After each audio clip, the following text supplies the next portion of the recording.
A stunning party hall was the setting for the wedding. The tables, adorned with arrangements of white roses and lilies, shimmered under the soft light of the crystal chandeliers. It was meant to be the happiest day of Clara's life. Dressed in an ivory silk wedding gown, she watched Daniel, her new husband, raise a champagne flute for a toast. Her heart pounded with a mix of nerves and euphoria. Daniel's smile, as charming as ever, seemed to radiate throughout the room, and the romantic melody playing felt as though it was made just for that moment. At the main table, seated next to Daniel, was his mother, a woman with a stern face who had never fully accepted Clara. At the other end was Daniel's father, a successful businessman who saw Clara as nothing more than a convenient addition to his son's public image. The air around them was thick with a silent disapproval that Clara had felt since they first met. Clara's family, more modest and visibly emotional, was at a nearby table, exchanging looks of pride and admiration. When Daniel began his speech, his voice was filled with affection and gratitude. He thanked his parents and friends, then turned to Clara, his blue eyes filled with a tenderness that made her melt. However, his next sentence hit her like a cold blow. "Clara," he said, his voice choked with what seemed to be genuine emotion, "you are the woman I chose to be my wife, to build a life and a family with. But we all know that deep down, a man's true soulmate, well, that's his best friend." An awkward silence filled the room, lasting for agonizing seconds while Daniel, with a broad smile, turned to the guest tables and looked directly at Melissa, Clara's maid of honor and best friend. Her champagne glass, an exact replica of Daniel's, sparkled in her hand. Melissa gave a nervous laugh and waved back at Daniel. His conspiratorial smile was the final straw. Clara's face burned with fury. A memory flashed in her mind of Melissa always being present, perhaps too present. She recalled a time when Melissa and Daniel had gone out to buy Christmas presents for their families and returned at dawn, claiming the car had broken down. The story had seemed strange then, but Clara, blinded by love, had chosen to trust him. Clara's once radiant face became a mask of shock and anger. The fury, however, was not directed at Daniel, but at herself for being so naive. Guests whispered to each other, their gazes fixed on Clara, waiting for her reaction. The tension in the room was palpable, but Clara maintained her composure. She smiled at her husband, a smile so cold he barely noticed. She knew this marriage wouldn't be about a happy ending, but about settling a score. Seated at the main table, Clara wore a wide, convincing smile that didn't reach her eyes but was enough to quell the murmurs of the guests. She knew she had to act, but not impulsively. Revenge, she thought, is a dish best served cold. She raised her own glass, looked at Daniel, and said loudly and clearly, "To my husband, and to his true soulmate." The irony in her voice was subtle, but for the most observant, the message had been delivered. From that moment on, their love story transformed into a game of chess, with Clara in control, moving her pieces with calculated silence. Blinded by his own arrogance and self-love, Daniel didn't realize he had ignited a fire he would be unable to extinguish. The band's music continued, the party went on, but for Clara, the wedding was already over. She decided that revenge would be her honeymoon. The wedding reception continued, but for Clara, the festive atmosphere had become a stage. She danced with her father, friends, and bridesmaids, always with a flawless smile, but her eyes would occasionally drift to Daniel's table. Oblivious to the storm he had unleashed, he laughed loudly with the guests, his attention divided between his parents and, most noticeably, Melissa. Melissa, the maid of honor and soulmate from the toast, was a vibrant redhead with green eyes that seemed to reflect the party lights. To Clara now, she was simply the personification of betrayal. They had met in interior design school in New York, where they both dreamed of decorating the most luxurious homes on the Upper East Side. Their friendship had been instant and strong, fueled by all-night study sessions and ambitious plans. They were inseparable until Daniel entered Clara's life. Melissa, who initially seemed to be the biggest fan of their relationship, began to weave a subtle web of manipulation. She made small comments about how demanding or needy Daniel was, and subtle insinuations that Clara wasn't the ideal woman for him. Daniel's family, the Hawthorns, were a pillar of wealth and tradition in American high society. His father, real estate magnate Richard Hawthorne, was a man of few words and many dollars, whose approval was as valuable as it was rare. His mother, Eleanor Hawthorne, was an elegant and cold socialite who looked at Clara as if she were a cheap museum piece. The Hawthorne family valued blue blood, status, and discretion. Clara, the daughter of a history professor and a nurse, was to them a convenient match, but not a union of equals. They accepted her but never truly welcomed her. This coldness from Daniel's parents, however, initially brought Clara and Daniel closer, creating an us-against-the-world feeling that Clara now realized had been an illusion. Clara, on the other hand, came from a loving and close-knit family.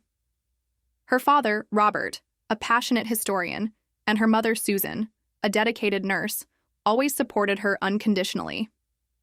Clara's family, seated at their table, laughed, danced, and cried with emotion, unaware of the silent war unfolding just a few feet away.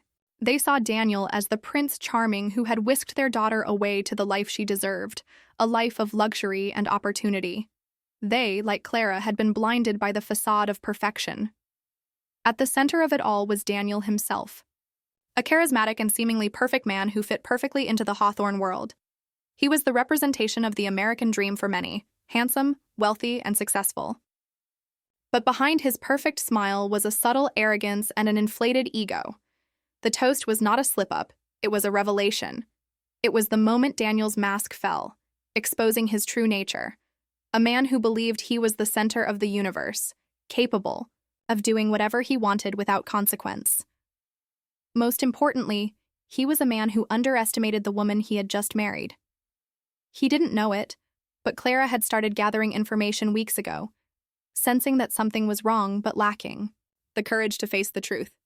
The toast only confirmed her worst fears and solidified her resolve. The night went on, with laughter and music filling the hall. For everyone else, it was the wedding of the year. For Clara, it was the beginning of a meticulously planned revenge.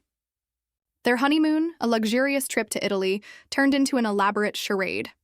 Clara, with Daniel, smiled for photos in front of the Colosseum and kissed him in gondolas in Venice.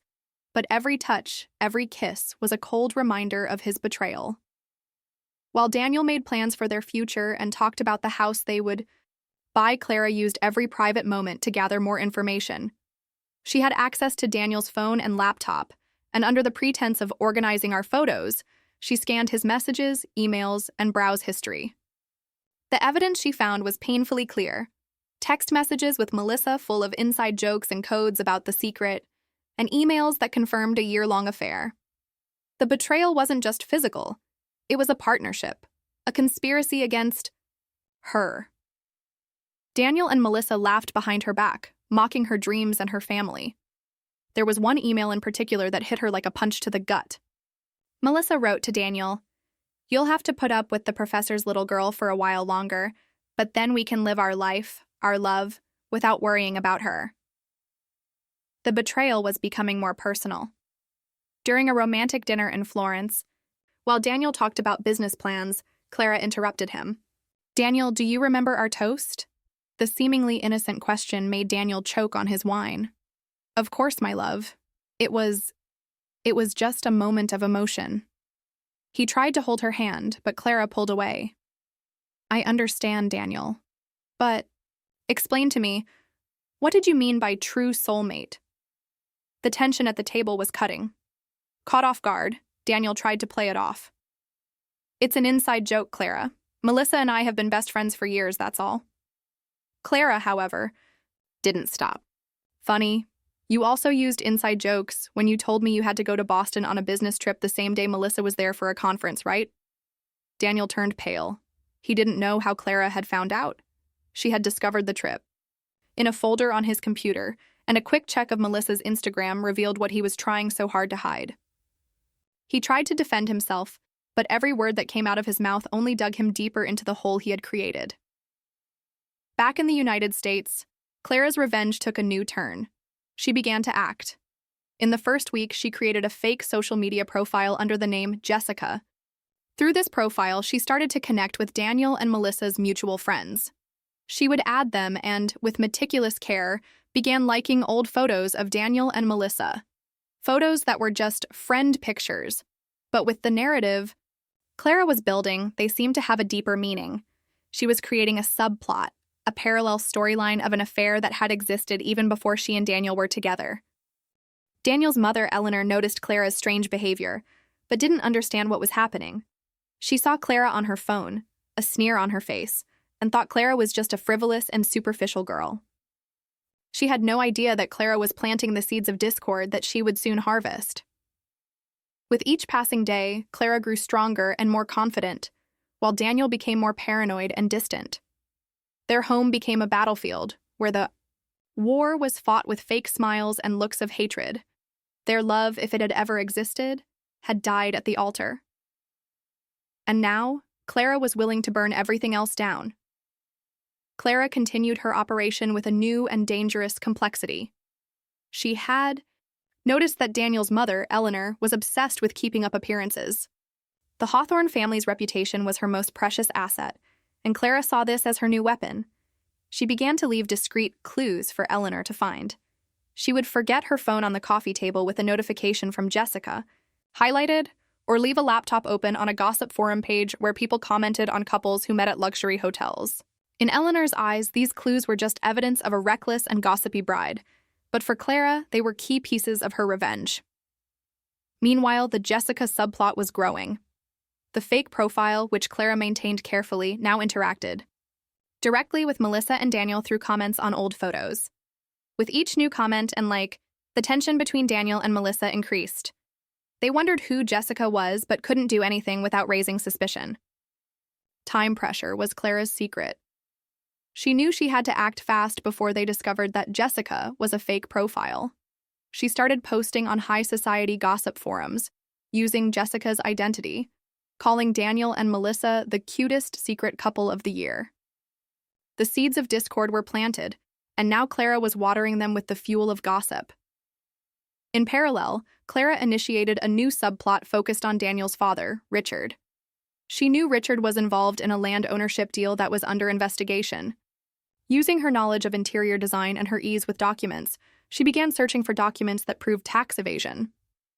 One night when Daniel was away at a business dinner with his family, Clara broke into his office looking for any evidence she could use against Richard. She knew that to destroy Daniel, she would have to dismantle his entire universe, which was the Hawthorne family and their empire. The tension between Clara and Daniel was almost unbearable. They stopped sleeping in the same bed. Daniel spent nights in the guest suite, and Clara spent hours in the master suite on her phone, planning her next move.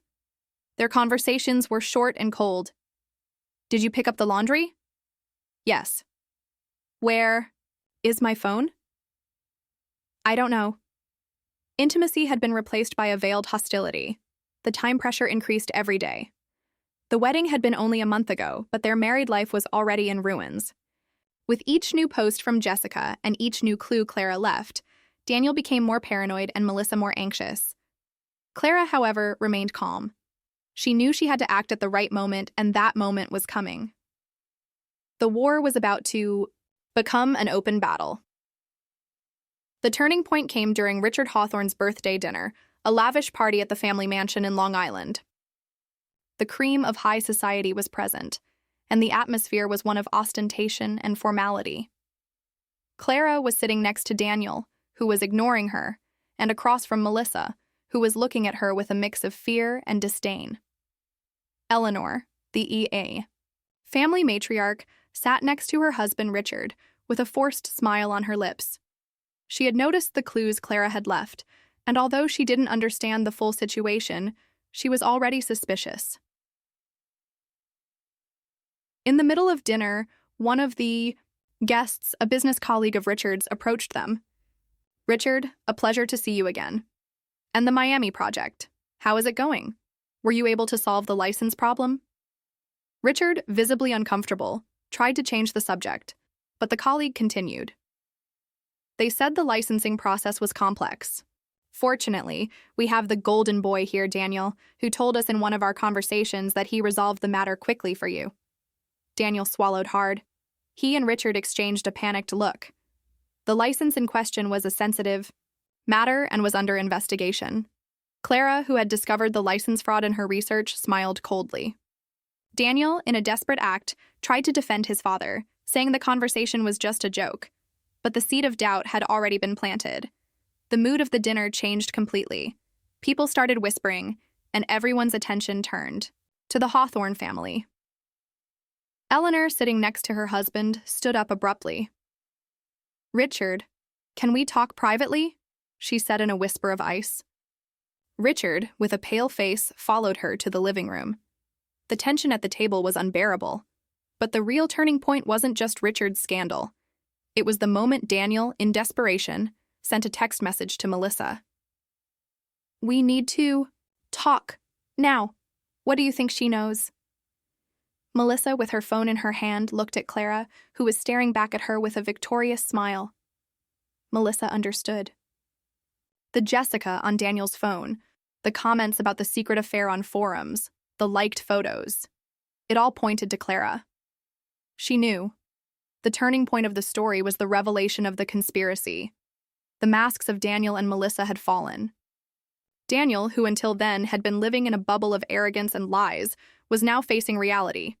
His new wife, the woman he had publicly humiliated, was in fact a cold and calculating strategist who was dismantling his life piece by piece. Melissa, who thought she was protected by her friendship and her affair with Daniel, now found herself in a dead end. Clara stood up, her champagne flute still in her hand. "I would like to make a toast," she said, her voice firm and clear. "To the couple of the year, Daniel and Melissa." The phrase, said with an icy smile, was the bomb that exploded the house of cards they had built. The guests looked at the trio in shock. The suspicions that already existed became a certainty. The marriage, the Hawthorne empire, Melissa's friendship, everything was in ruins. Clara's revenge wasn't just about a toast, it was about justice. Clara's toast echoed through the party hall, a jarring sound that cut through the atmosphere of luxury and formality. The silence that followed was louder than any music. Daniel, his face ashen, tried to stand up, but his legs seemed to fail him. Melissa, with trembling hands, hid her face. The murmurs of the guests returned, now louder and with a new intensity, fueled by the certainty of the scandal. Eleanor and Richard Hawthorne, returning from the next room, were confronted by a chaotic scene. The gossip about their son's betrayal and the threat of a public scandal, combined with the revelation of the fraudulent license, turned the family's pride into a cloud of smoke. Eleanor, the personification of dignity, looked at Daniel with a disappointment so deep that words became unnecessary. Richard, the real estate magnate who prided himself on his impeccable public image, seemed to have aged 10 years in an instant. Daniel's reaction was one of desperation. He tried pathetically to justify himself. "It's all a misunderstanding. Clara is crazy." But his words sounded hollow, contradicted by his own reaction and the looks of his guests. He turned to Clara, his eyes filled with hatred. "What are you doing? Why are you doing this?" Clara just stared at him with the same coldness he had shown on their wedding day. She didn't answer. She didn't need to. Her actions had already spoken for themselves. Melissa, for her part, tried desperately to save her reputation. She tried to approach Clara, whispering apologies, but Clara ignored her. She then tried to approach Eleanor, but the matriarch, with an impassive face, turned her back on her. The once best friend, the true soulmate, was now alone, isolated in a sea of curious and judgmental looks. The story spread like wildfire. The next day, the story was on all the high society gossip websites. Daniel's betrayal, Clara's revenge, the Hawthorne family scandal. It was all front-page news. Clara's actions, which had seemed small and discreet, now had huge and devastating consequences. The Hawthorne empire, built on an image of perfection, began to crumble. Richard's real estate project was put on hold, and the investigation into the license was accelerated. Daniel, the golden boy, was now a social and professional outcast. The subplots Clara had created, Jessica, the gossip forums, the investigation into Richard, had been resolved, but the consequences were far more complex. The wedding charade was exposed, and the lives of everyone involved were permanently altered. Clara's revenge wasn't just about exposing the betrayal, It was about destroying Daniel's universe, showing him and everyone around him that arrogance and disloyalty come at a high price. And she was determined to make him pay. In the weeks that followed, Clara began the divorce process. She was not seeking assets or money, just an annulment of the marriage, which was, after all, a farce based on lies. She refused to live in the shadow of betrayal, and for her, the best way to move on was to close this chapter of her life cleanly and quickly. Daniel, desperate to save his public image and what little was left of his reputation, tried everything to dissuade her. He sought her out, begged for forgiveness, and promised to change, but Clara was unyielding. His actions and the pain he had caused her were irrevocable. Clara's revenge did not consume her. On the contrary, it freed her. She overcame the role of victim and embraced the role of the protagonist of her own life. She channeled her energy into her career as an interior designer. With the help of her father, a passionate historian, she began to specialize in restoring old houses, combining her passion for design with the love of history her father had taught her. Instead of decorating socialites' mansions, she began to work on projects that had personal meaning for her, restoring the beauty of old buildings. With each passing day, Clara became stronger and more confident. She no longer cared about the opinions of others. She distanced herself from the Hawthorne family and their world of luxury and falsehood. She cut off all contact with Melissa, whom she forgave, not because the betrayal was acceptable, but because she no longer wanted to carry the weight of hatred in her heart. She was no longer the naive girl who had been blinded by love and ambition. She was a mature, strong, and independent woman who had learned to value and defend herself. Daniel, on the other hand, was facing the consequences of his actions. He lost his job at the family business, his parents' trust, and most of his friends. The golden boy became the problem child. Melissa, who had hoped to be welcomed by Daniel, was abandoned by him as soon as the dust settled. Their love, which was built on lies and betrayal, did not withstand the pressure of real life. Melissa tried to reconnect with Clara, but Clara, despite forgiving her, did not accept her back into her life. Trust, once broken, was something that could not be mended. Clara's story was not one of hatred, but one of self-discovery. She discovered that her happiness did not depend on a man, a marriage, or money. Her happiness was within her, in her work, in her family, and in her inner strength. She did not become a bitter woman, but a wiser one. The pain she felt transformed her, shaped her, and made her who she was, a woman who overcame betrayal and emerged stronger, more beautiful, and more whole than ever before. The divorce proceedings for Clara and Daniel were underway. The annulment, which initially seemed simple, became a new battlefield. Daniel, in a desperate attempt to cling to the little he had left, began to spread rumors about Clara. He accused her of being a gold digger who married him only for money and claimed the betrayal story was an elaborate hoax to ruin his life. The media, always hungry for scandal, bought the story, and Clara's reputation, which had been praised for her courage, began to be questioned. Clara, however, was not intimidated. She was ready for the final battle. She knew Daniel had no proof of his accusations, but she did. She had saved every message, every email, every photo, every clue that had led her to the truth. The pain and anger she had overcome now turned into a cold determination. She was willing to fight to the end, not just for her reputation, but to ensure that the truth prevailed. In the courtroom, Clara, elegantly dressed and with her head held high, faced Daniel. He, alongside his lawyer, seemed arrogant and confident, believing that his wealth and status would protect him. But he hadn't counted on the fact that Clara had prepared for this moment. She had hired the best divorce lawyer in the country, who had handled similar high society cases and understood the power dynamics and the importance of reputation. The tension in the courtroom was palpable. The media was present in full force, and Clara's every word was recorded, photographed, and broadcast to millions of people.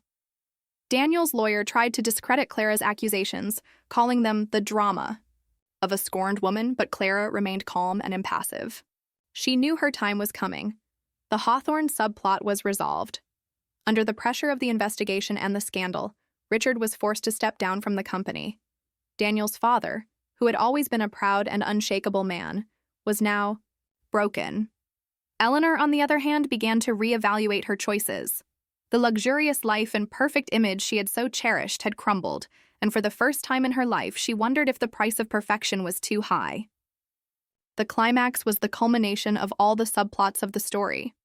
Clara's revenge, the Hawthorne family scandal, and Daniel's downfall were all about to collide in a final confrontation. The time pressure was stronger than ever.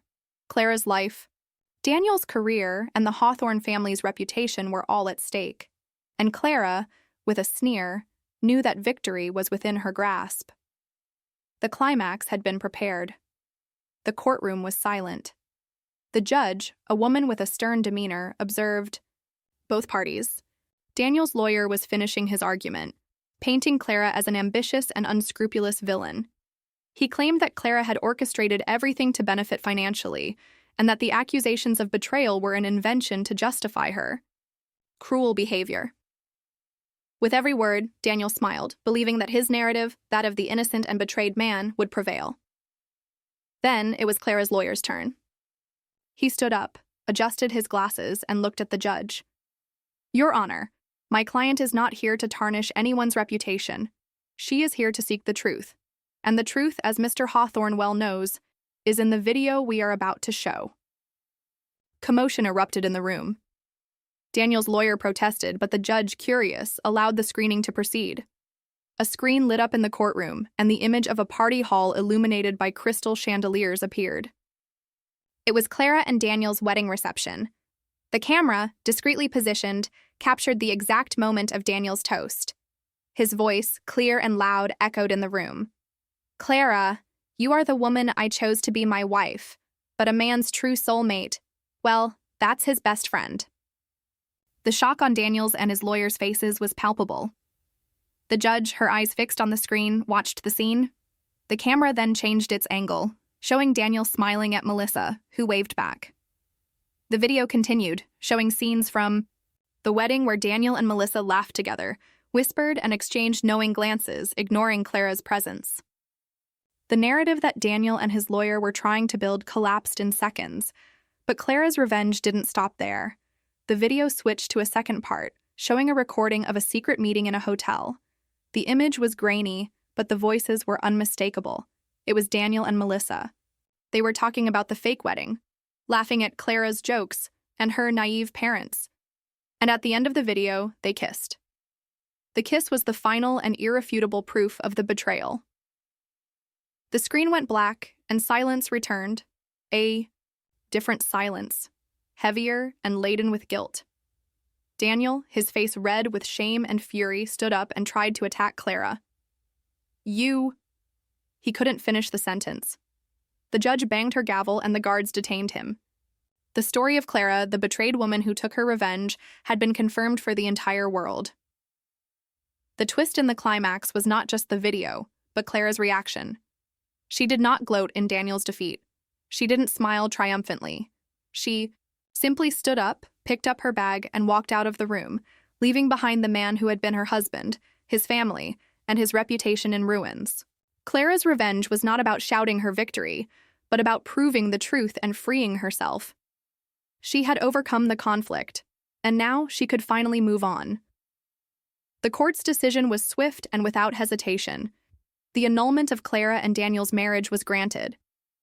The judge, after the video was shown, declared the marriage null and void due to fraud and bad faith. Clara left the courtroom a free woman, with her dignity and reputation restored. The media, which had previously questioned her, now hailed her as a symbol of strength and courage. The story of her revenge, the story of how she used her husband's betrayal against him, became an urban legend. The consequences for the other characters were equally dramatic. Daniel, publicly humiliated, lost everything. His career was destroyed, and he was completely disowned by his family. The Hawthorne empire, which was already in crisis with Richard's investigation, crumbled with the new wave of scandals. He, who was once the golden boy, was now just a bitter memory. Melissa, for her part, also had her life destroyed. Abandoned by Daniel and her friends, she became a social outcast. The world of interior design, which she and Clara had once dreamed of conquering together, closed its doors to her. She tried to start over, but the shadow of her betrayal followed her wherever she went. Daniel's true soulmate, in the end, was as lonely as he was. Clara's family, who at first felt humiliated and ashamed, became her greatest support. They welcomed her, comforted her, and helped her rebuild her life. Clara's father, Robert, helped her open her own home restoration business, and her mother, Susan, encouraged her to move forward, to forgive, and to find happiness again. Clara's revenge was not just about punishing Daniel and Melissa, it was about freeing herself from the past and finding a better future. She did not become a bitter or hateful woman. On the contrary, the experience made her stronger, wiser, and more resilient. She found her true passion in her work, her true strength in her family, and her true happiness in her own independence. She didn't need a Prince Charming to be happy. She just needed herself. Her story was not a fairy tale, but a real story of overcoming and triumph. Years passed. Clara, now a successful and renowned interior designer, was in her office, looking at a photo of one of her most important projects, the restoration of an old Victorian house in New York. The house was beautiful, but what made it special was the history it held, the story of a family that overcame adversity and found happiness. Happiness, she thought, is not about having everything, but about having yourself.